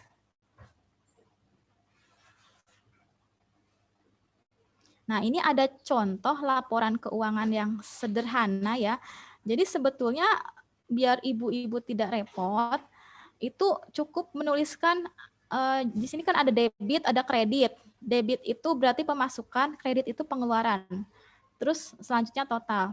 Nah, dibuat seperti ini aja gitu. Yang penting ada catatannya antara pemasukan dan pengeluaran. Jadi jangan berpikir aduh ribet banget ya laporan keuangan itu. Jangan ya. Yang penting ada catatan ini aja. Itu bisa dianalisis untuk usaha ibu ke depannya. Dan kalau misalkan nggak mau repot lagi, saya mah bikin kayak gini-ginian, bikin kayak ini yang di sebelahnya nih, ada paku 2, nanti dipisahkan tuh, ini paku 1 untuk pengeluaran, paku yang satu lagi untuk pemasukan. Nanti misalkan ibu belanja ada nota kan, tancepin tuh ke situ. Nanti besoknya lagi misalkan dapat transferan dari pelanggan, di print atau ada buktinya pasti kan, itu tancepin lagi ke paku yang pemasukan. Nanti setelah 1 minggu atau misalkan ibu ada waktu senggang, itu baru bisa direkap. Nah, itu biasanya metode orang Chinese seperti itu. Kalau kita berkunjung ke toko Chinese itu kan pasti di depannya itu ada nota, tancepan nota-nota kayak gitu. Pernah lihat kan ya? Nah, seperti itu. Ini juga ada Excel-nya. Nanti bisa minta ke adik-adik panitia. Kalau misalkan ibu membutuhkan, karena ini kan ada rumusnya juga ya, ada formulanya. Nanti bisa ditambahin nih, di-insert aja ke sini. Ini contoh aja kan. Misalkan pengeluarannya bukan ini, ya tinggal diedit aja, di-insert. Nanti totalnya akan terhitung sendiri. Begitu. Intinya sih pemasukan dikeluarin pengeluaran kalau membuat laba rugi ini. Ya, sebetulnya ada satu video lagi ya teman-teman, tadi saya sudah sampaikan juga. Saya tuh inginnya, kan tadi seperti saya bilang bahwa penjualan itu akan meningkat ketika kita produk kita sudah diketahui oleh orang banyak. Nah, artinya kita harus memasarkan dengan pemasaran yang terupdate sekarang. Tadi kan saya sudah bilang, Shopee adalah salah satu marketplace yang penjualannya terbanyak se-Asia Tenggara. Bahkan orang luar negeri pun bisa beli di kita gitu melalui Shopee. Nah, mungkin nanti bisa di lain waktu bisa diputar videonya. Tadi saya sudah sampaikan juga cara tutorial untuk mendaftarkan di Shopee, dari mulai daftar sampai ke kita melihat laporan keuangannya. Jadi di Shopee juga nanti akan outputnya tuh ada laporan keuangannya juga. Jadi kita nggak usah buat-buat juga. Saya sih kalau dari penjualan dari Shopee itu cukup lihat dari reportnya aja. Dia juga sudah menghitung sendiri gitu. Barangnya, stok barangnya berapa. Nanti saya akan contohkan juga setelah ini ya. Boleh di stop dulu. Saya mau contohkan laporan Shopee.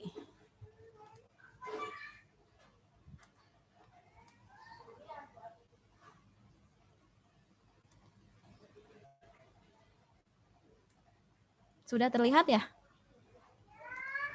Sudah, Ibu.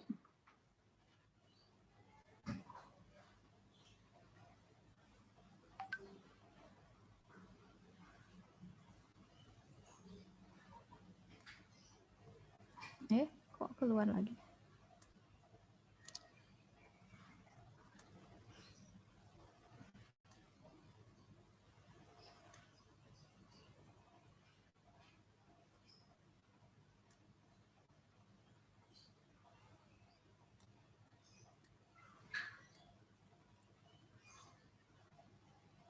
Nah, ini contoh laporan yang bisa nanti kalau misalkan ibu-ibu sudah daftar, sudah ada transaksi di Shopee-nya, nanti akan keluar seperti ini.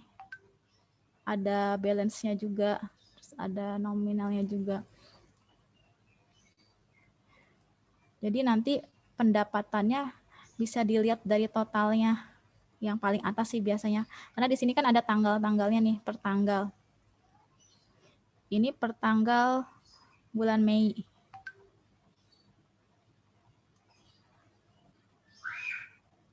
Jadi di sini ada detail produk yang kita miliki di toko Shopee. Terus ada penjualannya juga. Makanya marketplace itu sebenarnya menurut saya sih mempermudah ya untuk sistem bisnis kita gitu supaya ada update-nya.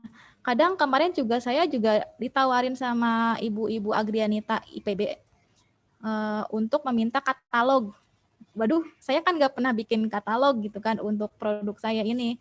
Paling kalau misalkan mau lihat, ya udah lihat di Shopee karena itu kan udah ada katalog juga, udah ada harganya.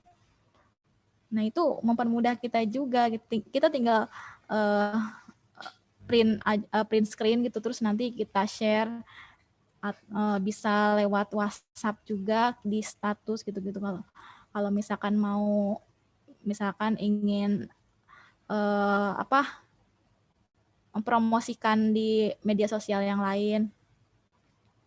Jadi di marketplace ini sudah sangat baik ya, terstruktur juga ininya rincian-rinciannya. Oke. Gitu aja ya gambaran dari saya. Mungkin ada lagi pertanyaan. Tadi yang pertanyaannya dari Satrio, berapa proporsi yang dialokasikan untuk keuangan? Ya tadi intinya kalau modal itu harus 100% kita balik. Nah, keuntungannya tadi seperti saya bilang kita bisa ngambil kalau misalkan kita baru usaha kan untungnya masih sedikit. Kita bisa ambil 50% lah gitu kan. Nanti setelah keuntungan kita bertambah, nah itu kita ambil antara 10 sampai 20%. Itu cara pembagiannya. Yang penting modal itu yang saya kan mau ngomongnya keuntungan ya, bukan omset. Jadi modal itu pokoknya harus balik 100%. Nah, kita boleh makan hanya untungnya saja, keuntungannya saja dari situ. Gitu deh. Ada lagi yang mau bertanya mungkin? Iya, mungkin dari ibu-ibu sekalian atau dari Aduh. hadir. Setengah 3 ya? Iya, Bu Evri, silakan. Sebetulnya sih lebih ke curhat, Bun. Ya, boleh. Saya juga ingin dengar curhatnya Ibu sekali. Ibu-ibu ini nih. Untuk materi pembukuan keuangan itu, kalau ibu-ibu itu hampir 5 kesalahan itu di semuanya ada. Nah, kemudian juga mencatat pengeluaran, tapi ya tadi tidak membuat evaluasi, tidak membuat laporan keuangan. Jadi yang ada cuma kayak buku kas aja, keluar masuk gitu, terus saldo berapa gitu. Yang pasti memang kalau untuk mungkin ya karena kita masih usaha usaha rumah tangga lah ya pribadi, mungkin kedepannya memang perlu dipikirkan ada satu seksi atau orang yang mengurus tentang keuangan ya, karena kalau ibu-ibu tuh kayaknya udah produksi, udah capek, ya pasti lupa nyatet gitu. Terus kalaupun uang masuk, kadang-kadang tercampur dengan uang pribadi, kepake buat Pasti itu. Itu yang kami rasakan benar. Kalau saya pribadi pernah coba pakai aplikasi kasir ya, kalau nggak salah mesin kasir gitu. Nah, di situ kan kita bisa juga ada tahu stok yang masih ada gitu kan. Nah, tapi tiba-tiba suatu saat nggak tahu terhapus sengaja atau enggak, hilang gitu. Jadi waduh, catatan selama berapa bulan mana jadi kehilangan gitu. Kadang-kadang memang untuk aplikasi ya kita harus siap juga mungkin untuk catatan secara konvensional gitu di buku gitu. Itu hanya pengalaman saya. Kemudian memang ya untuk bidang keuangan ini kayaknya ibu-ibu nih perlu lebih lebih minta bantuan mungkin kepada tim atau mahasiswa membuatkan, misalnya ibu-ibu udah punya buku kas gitu, cuma debat dan kredit gitu ya. Nah itu gimana cara membuat neraca laba ruginya, gimana membuat mengambil, tadi ibu bilang bahwa kita harusnya bisa menggaji diri sendiri gitu kan. Nah itu ini saya gitu. Jadi banyaklah kekurangan-kekurangan di bidang pembukuan keuangan ini di usaha ibu-ibu ya, terutama ibu-ibu KWT. Saya kira itu. Terima kasih. Ya, terima kasih Bu Evi. Untuk laporan mungkin neraca penjualan atau neraca usaha dan laporan rugi laba nanti mungkin bisa teman-teman dari SB bantu ya, karena udah pernah belajar juga. Dan itu juga Mas itu jangan melihat kalau yang saya sampaikan waktu kuliah itu kan kayak perusahaan besar gitu. Coba dipersempit lagi ketika di skala UMKM itu tadi ada prinsipnya sama, perhitungannya seperti itu sih. Mungkin nanti bisa dianalisis lagi lah untuk laporannya ya. Untuk saya titipkan kepada mungkin anak-anak SB ini nih, Satrio, Sekar sama Anissa ya. Iya, Bu. Ya. Terus tadi apa lagi ya? Ya juga bersama Ibu KWT nanti di situ tim KKMT Depok 02 nanti akan membantu di grup tersebut setelah adanya workshop ini. Oh ya, saya jadi ingat. Tadi katanya dalam penjualannya itu agak sulit ya. Menghitung ininya. Ya saran saya sih lebih baik dijual lewat marketplace, karena dari situ menurut saya lebih aman gitu kan. Karena uang itu tidak bisa kita ambil serta-merta kalau di marketplace itu. Ya bisa sih diambil gitu. Tapi kan kita harus cairin dulu gitu. Jadi kesannya kalau saya pribadi sih ketika uang itu ada di marketplace itu kayak ya udah itu tabungan kita gitu. Jangan diapa-apain.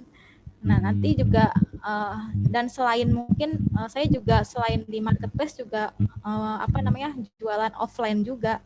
Jadi kalau bisa mah ketika kita usaha itu mencari pelanggan potensial dulu, pelanggan dulu siapa. Jadi dari situ kelihatan tuh nanti dari segi pemesanan itu pasti kan skalanya akan nggak mungkin 1-2. Kalau di marketplace kan pasti belinya 1-2.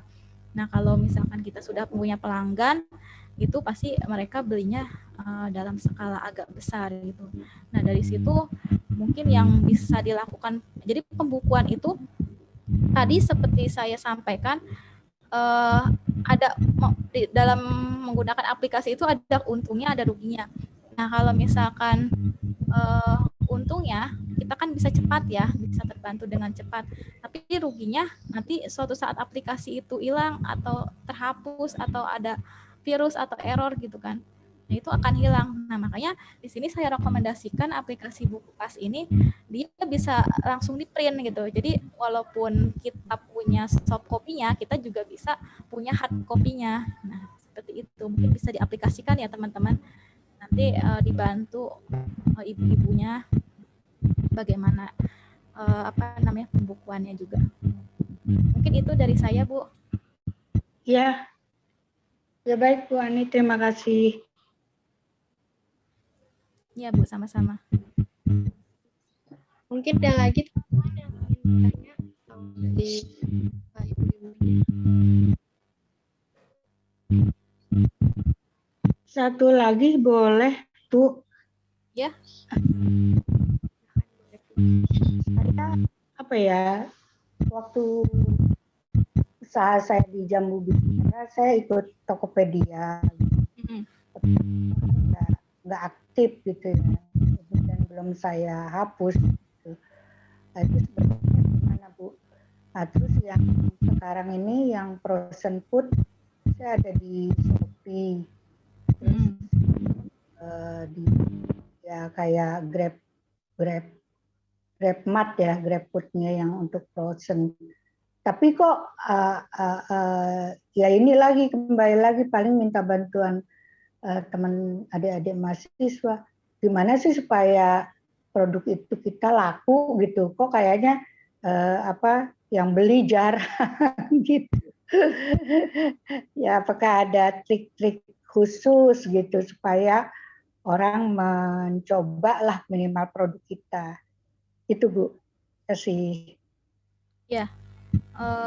Betul sih Bu. Jadi sebetulnya jujur ya, saya juga awal-awal bergabung dengan marketplace itu tidak sehari 2 hari atau bahkan seminggu 2 minggu langsung ada yang beli. Itu butuh waktu yang lama juga gitu kan. Saya dulu sampai 3 bulan nggak ada yang beli.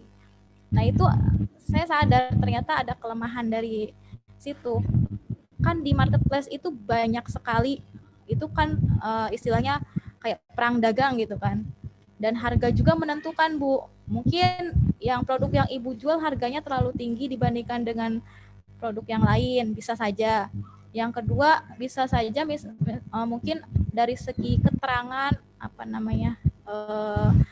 mungkin dari fotonya kurang eye catching gitu. Nah mungkin dari situ juga bisa kadang kalau misalkan foto kita bagus kan kita jadi tertarik, wah ini enak nih kayaknya gitu kan produknya. Terus udah gitu dari deskripsinya juga bisa mempengaruhi juga dalam penjualan marketplace itu. Itu sih sebetulnya masukan dari saya ya Bu. Jadi lebih ini lagi mungkin dari segi harga, terus penampilan di fiturnya. Dan bisa juga satu lagi, bisa juga jadi di Shopee itu ada sistem promosi.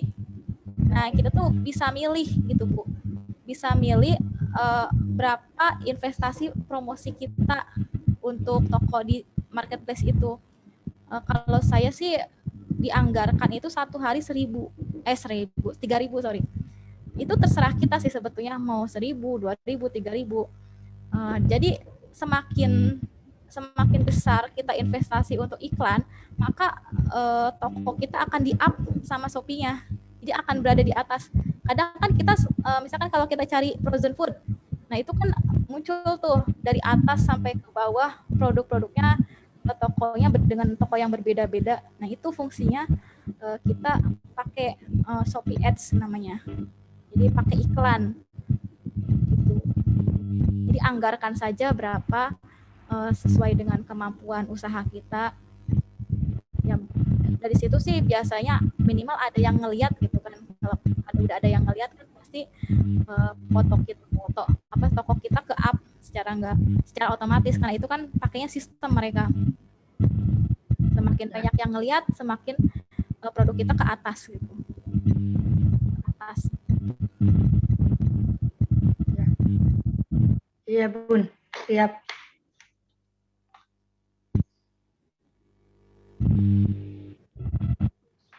Baik.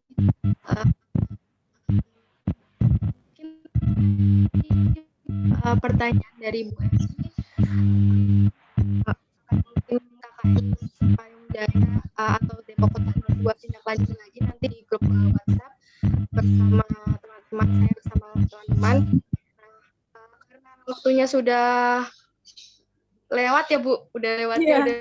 Iya, nggak apa-apa, tapi ini banyak banget pelajaran-pelajaran yang bisa didapatkan, nggak cuma buat ibu-ibu dari KWT, tapi juga dari teman-teman semua. Dari saya juga banyak banget yang pelajaran-pelajaran yang bisa didapatkan. Mungkin cukup sekian acara kita pada siang hari ini. Terima kasih untuk teman-teman yang sudah hadir. Untuk teman-teman semua, disilakan untuk mengisi presensi yang ada di kolom komentar. Dan ini ada sedikit ada penyerahan sertifikat, mungkin akan diserahkan oleh Ketua Kelompok KKN Depok Kota 02 kepada Saudara Ihsan. Dipersilakan. Baik. Terima kasih. Terima kasih banyak Sekar atas kesempatannya. Saya dari Ketua KKN Depok Kota 02 mengucapkan terima kasih sebanyak-banyaknya kepada Bu Ani sebagai pemateri dalam acara workshop bisnis seminar pembukuan keuangan dan pemasaran digital. Ini adalah penyerahan dari kami. Terima kasih sebanyak-banyaknya. Terima kasih banyak ya Bu. Ya, sama-sama. Oke. Terima kasih sekali lagi kepada Ibu Ani Nur Aisyah, STP MSI, atas materinya yang banyak banget nih ilmu yang bisa kita dapatin. Untuk selanjutnya, yaitu ada dokumentasi yang akan dipandu oleh rekan saya. Mungkin dari tim dokumentasi bisa memandu jalannya dokumentasi hari ini. Boleh, Anissa sekarang. Mungkin bisa diturunkan dulu ya. Oke, mungkin yang masih off cam bisa dinyalain dulu kameranya.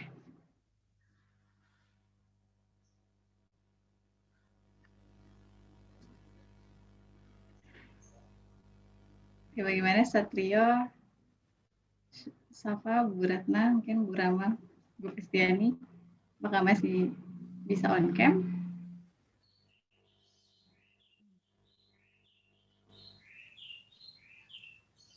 Oke, sepertinya segini aja ya yang on cam. Oke, kita foto ya. 1, 2, 3. Oke, sekali lagi kali ya. Pakai C ya? Cipaing Jaya. Ini ya. Cipaing Jaya gini Bu. Lupa saya. Oh, C ya. Oke, Bu. Kanan, kiri, kanan ya. Kanan, iya gini. Oke ya teman-teman, hitung lagi ya. 1, 2, 3. Oke. Terima kasih semuanya. Kembalikan lagi ke Sekar.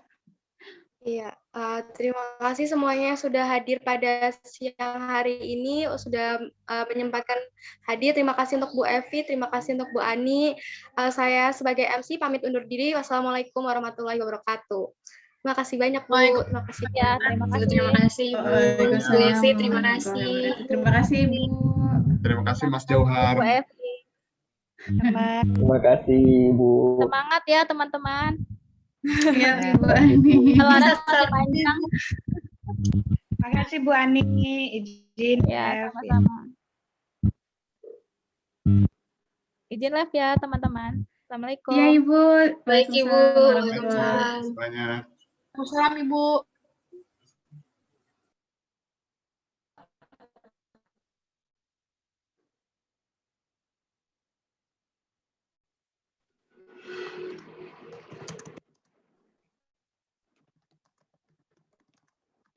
Oke, udah ya. Udah, Ding. Udah gua kick. Oke, ya nggak ada Raffi, nggak apa-apa. Mungkin dikit aja dari gua, mungkin Bismillahirrahmanirrahim. Assalamualaikum warahmatullahi wabarakatuh. Mungkin ini Lega. Alhamdulillah kita apresiasi sedikit buat kita karena program proker pertama kita telah berhasil. Yeay. Yeay. Terlima. Lumayan, Sebenarnya belum selesai banget, tetapi masih ada beberapa yang harus dilakukan seperti tadi itu mungkin pendampingannya, modulnya atau apapunnya itu. Jadi tetap di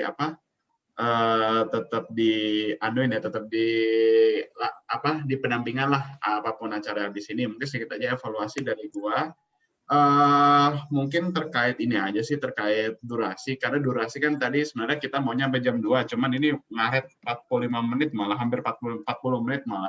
Jadi menurut gue sih nggak apa-apa, tapi alhamdulillahnya juga Bu Evi-nya tuh nggak pasif juga, beliau aktif juga, dan gue senang aja sih.